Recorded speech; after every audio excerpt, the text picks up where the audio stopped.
एक साधु देश भ्रमण के लिए पैदल निकला हुआ था। एक बार रात हो जाने पर वह किसी गांव में आनंद नाम के व्यक्ति के दरवाजे पर रुका। आनंद ने साधु की खूब सेवा की। दूसरे दिन आनंद ने बहुत सारे उपहार देकर साधु को विदा किया।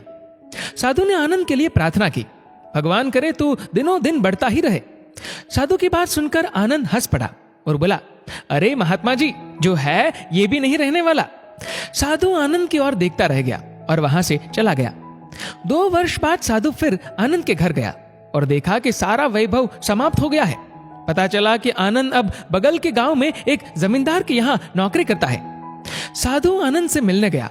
आनंद ने अभाव में भी साधु का स्वागत किया, झोपड़ी में फटी चटाई पर बिठाया, खाने के लिए सूखी रोटी दी। दूसरे दिन जाते समय साधु की आंखों में आंसू थे। साधु कहने लगा, हे भगवान, ये तूने क्या किया? आनंद पुनः हंस पड़ा और बोला, महाराज, आप क्यों दुखी हो रहे हैं?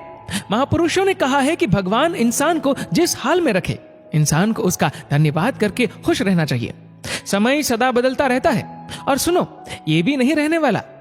साधु मन ही मन सोचने लगा, मैं तो केवल भेष से साधु हूं, सच्चा साधु तो तू ही है आनंद। कुछ वर्ष बाद साधु फिर यात्रा पर निकला और आनंद से मिला तो देखकर हैरान रह गया कि आनंद तो अब जमींदारों का जमींदार बन गया है।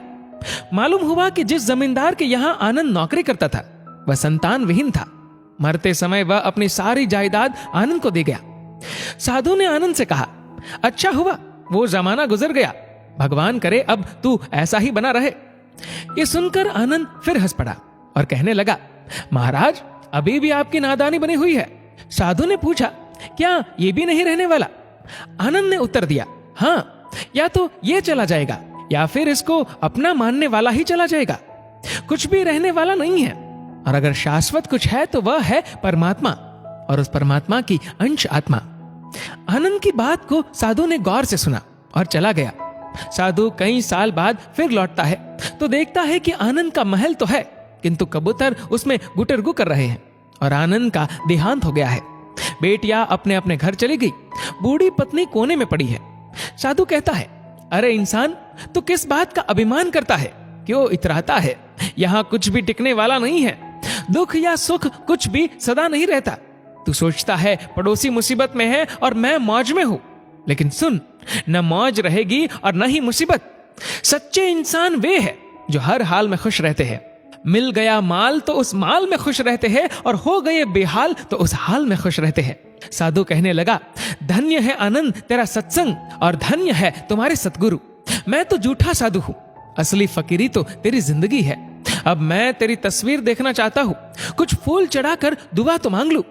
साधु दूसरे कमरे में जाता है तो देखता है कि आनंद ने अपनी तस्वीर पर लिखवा रखा है, आखिर में यह भी नहीं रहेगा। खूबी और खामी दोनों ही होती है हर इंसान में। जो तराशता है उसे खूबी नजर आती है और जो तलाशता है उसे खामी नजर आती है। दोस्तों, इस वीडियो को लेकर आपकी क्या राय है नीचे कमेंट करके जरूर बताएगा। और अगर आपको वीडियो अच्छा लगा हो तो वीडियो को लाइक करेगा, शेयर करेगा ज्यादा से ज्यादा लोगों तक। और ऐसे ही और भी इंस्पिरेशनल वीडियोस के लिए सब्सक्राइब करें हमारे यूट्यूब चैनल को और फेसबुक पर फॉलो करें हमारे पेज को। धन्यवाद।